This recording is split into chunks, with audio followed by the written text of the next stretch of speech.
hopefully you're not hearing my neighbor trimming their cedar hedges in the background. They've been trimming it for days. They've got a lot of hedges. So anyway, so there may be some noise, and I apologize if it's disruptive. But I wanted to share something this morning that happened. I was looking at a video that I had made a few days ago, and I was talking in the video about how I woke up in the night suddenly, and my hands were pulsing, and there was like I it's like they were on fire, and I felt like that Dragon Ball Z, character, that my son used to watch that TV show, and and I was sobbing, and heaving. Actually, my husband was asleep beside me, so he woke up from it because he didn't know what was going on. But I had so much grief moving through me because I knew my hands could have healed Janelle. In that moment, I knew it. But of course, it was about 6 months after she passed, so it was like too late, kind of thing. Um, and I kind of explained. I shared with my husband, and he's rubbing my back. I think he just thought it was just grief moving through me, but and I was telling him, Al, the pulsing coming out of my hand and the heat, you can't imagine. And I don't know if I had tried to hold his hand or touched him or something. I can't remember, that part, but he's not energy sensitive, so he wouldn't have felt what I felt. Um, and he was kind of foggy anyways, and I think he just wanted to roll over and go back to sleep. But it was so significant for me, and it's so funny. So anyways, I was sharing that in this video, and I'll call the video "Fear Not." I think if anybody wants to watch it, because you're going to see a part of the video when I start talking about that, where I freeze, and then everything gets really pixelated. It's like there's a big surge of energy because just talking about it brought on, like, that's how we get our kind of universal feedback, and I'm available for it in that way. So I got the message there that was real, that was I was working, and I had these balls of flames. Like, I had major energy of transmutation coming out of my hands, right? And so yeah, so I'm just sharing that because it was don't necessarily know how our messages come to us and what they look like. And so in that night, when I got up and I sat up and I was, sobbing and stuff, it had a level of, we'll say, permission of what it is that I can do. But I was still meditating at that time, and not multidimensionally meditating. I wasn't doing any of my quantum coding with my hands yet. So it only had a certain meaning at that point. But me sharing the story and the conversation and the video and being recorded, I got the next level of the meaning of it through that surging of energy. I had to go, whoa, something really needed to be considered there. And all of a sudden it dropped in. The alchemist in me said, there you are, right? Okay, and I was being seen literally through my video as this alchemist. So I just thought I'd share that because, there's many of us that have different things that happen, and it's too easy to write it off as a glitch, right? There's glitches everywhere because we're all so powerful, but not everyone does it consciously. But own that glitch, kind of, and have a look at what was going on when that energy came through. Sometimes it's other people with you, and you're creating a coherent energy. Maybe it's even anger. I had one time where my husband and I were in an argument, and we had heard a big hiss in our basement, and one of our, I think it was our water softener or something, it was like it was hissing air, and it was like it burst a valve. There was too much pressure. Literally, it was pressure. And so we get, the world works with you through different ways. If you're having plumbing issues, go in and do some healing with whatever that's about within you, right? I'm not saying it's all lower plumbing. It might be plumbing signals being sent somewhere else that there's a blockage, right?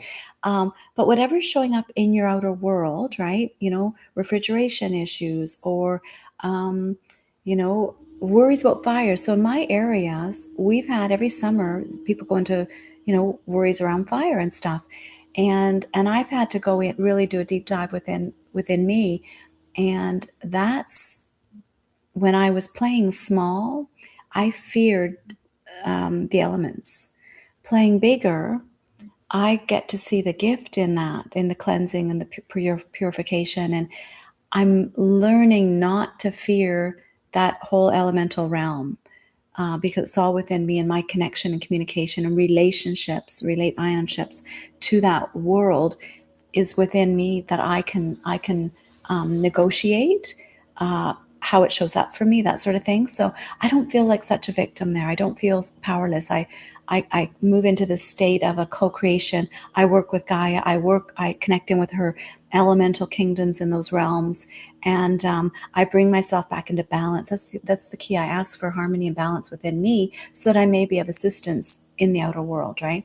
So you got to do your bit where you can. Right. And the other thing I wanted to share was you are enough when you do that within you, when you balance those elements and, your masculine, your feminine, your chakras, whatever it is where you're working, whatever you feel called to, whatever just pops into your head, oh, I should do this, I should do it, then do it, right?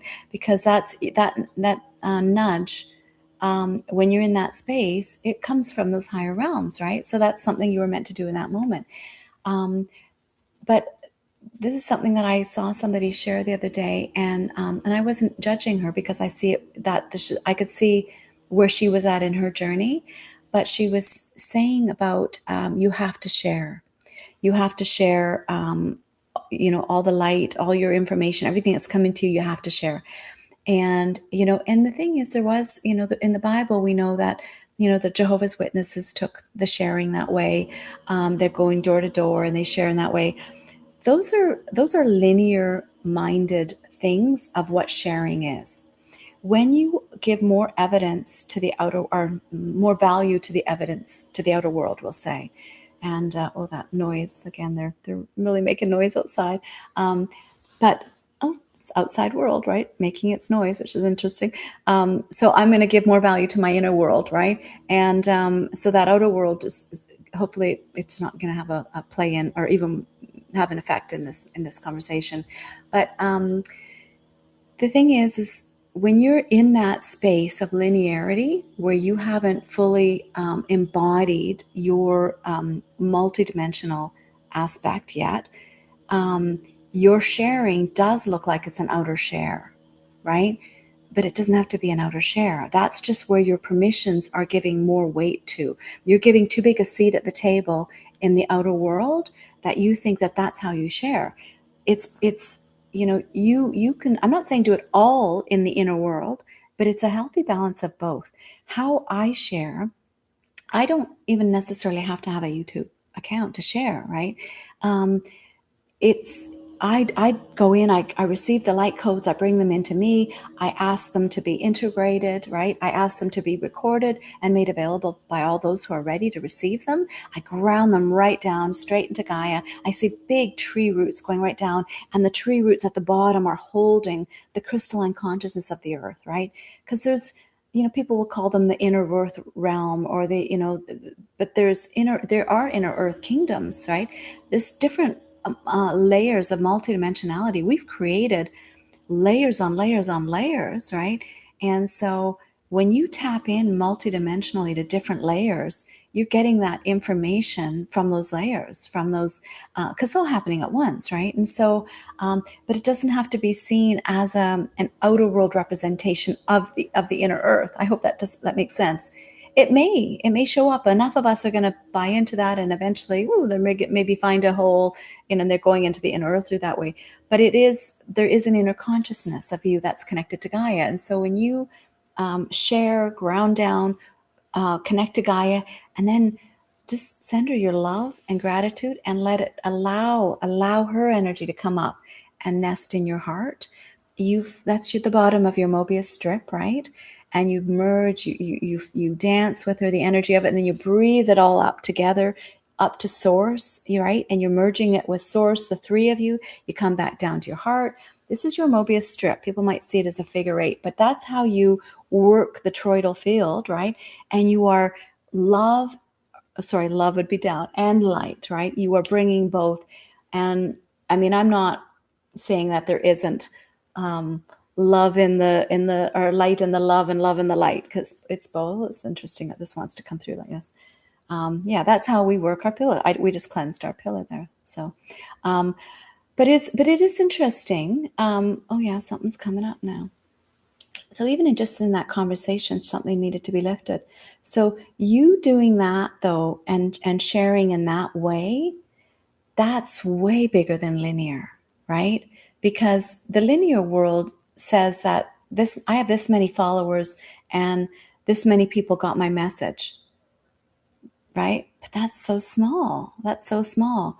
You, when you ground down and you root down into the earth and you share everything you know, every love, forgiveness, happiness, joy, fulfillment, even transmuting your grief, your frustrations, your anger, all that, when you share it into the earth and you ask for those transmutations and you hand things over, right?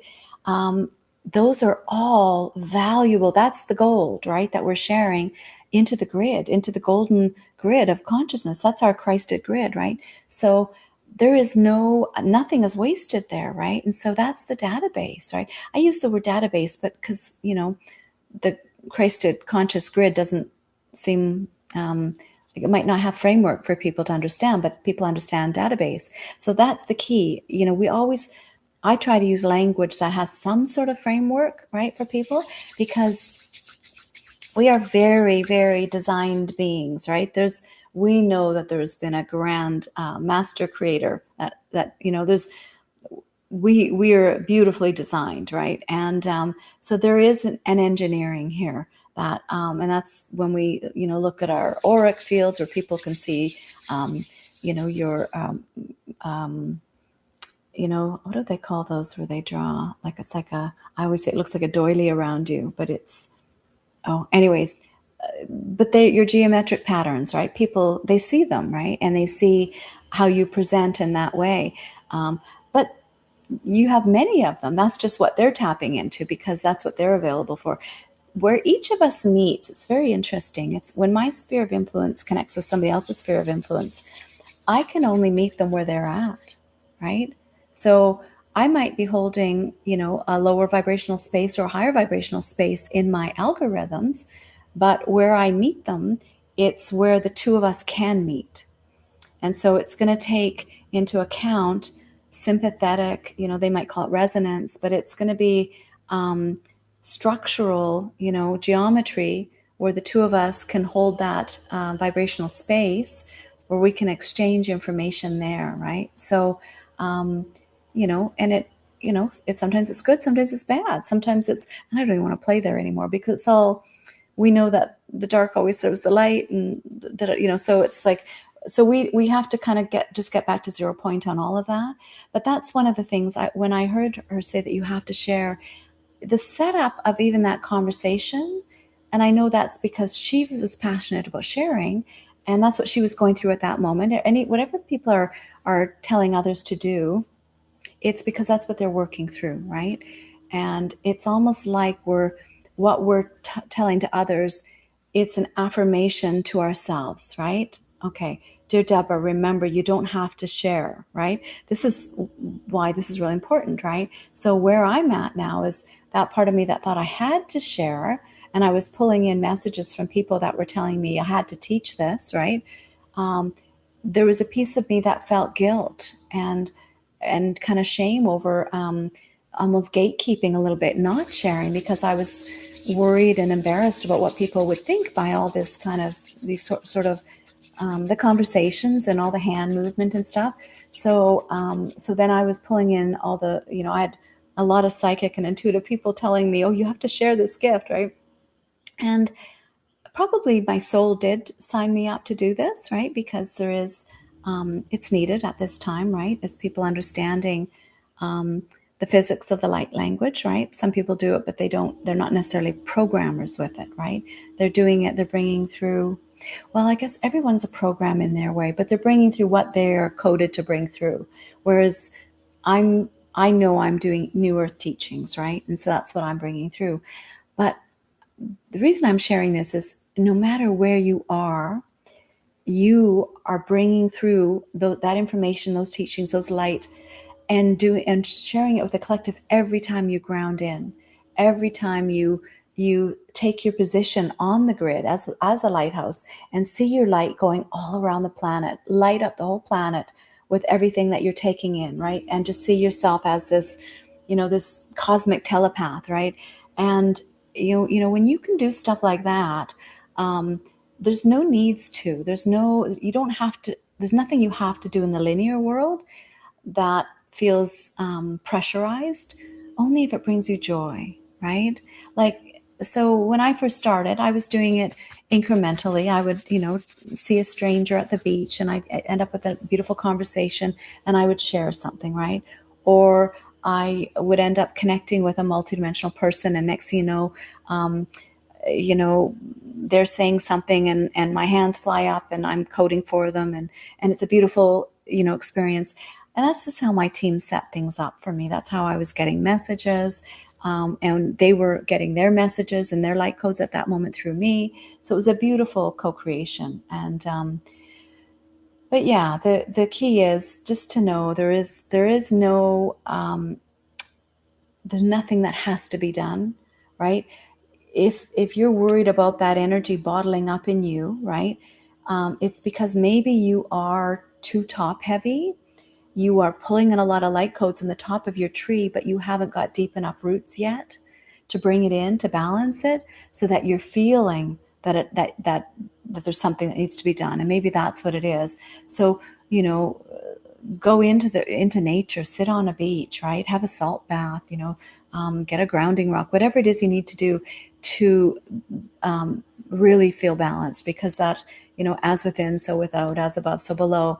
These are really, really about you not going too top heavy, or giving too much value to certain things, right? And that includes the outer world, right? So because your spinning top, this beautiful sphere that you are, has a centrifugal, kind of force and spin. It's like Gaia, right? And we don't necessarily want to be in a big wobble, right?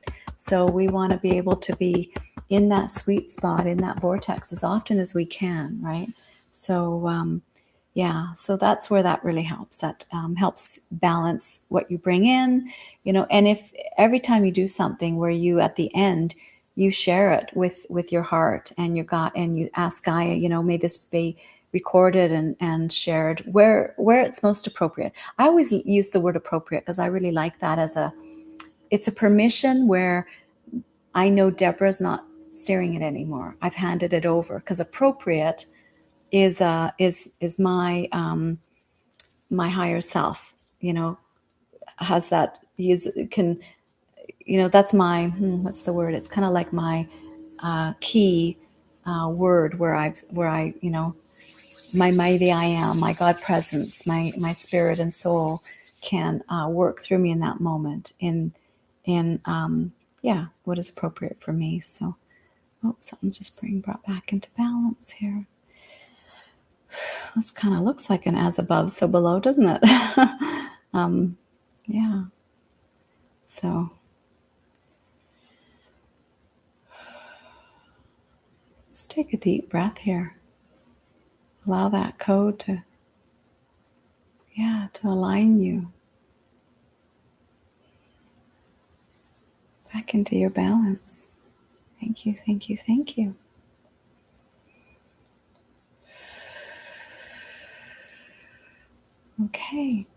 Okay. So hope you enjoyed that. And yeah, the other video where the glitch showed up, it's going to be called Fear Not, or something. It'll start with Fear Not. That's how I'm going to start it. So you'll know, just so you know what I'm talking about when I'm talking about surges of power and energy. I want you to see, because then you might go, oh, I've had that happen. Well, then what were you doing? Like, we really want to train ourselves to be so present that we get the message of it, right? That we can glean the wisdom of what it meant for us. And that's when you live in that world, everything's magical. Suddenly there's a wonder that happens, because it happens everywhere and all the time. So yeah, so sending you so much love. Thank you.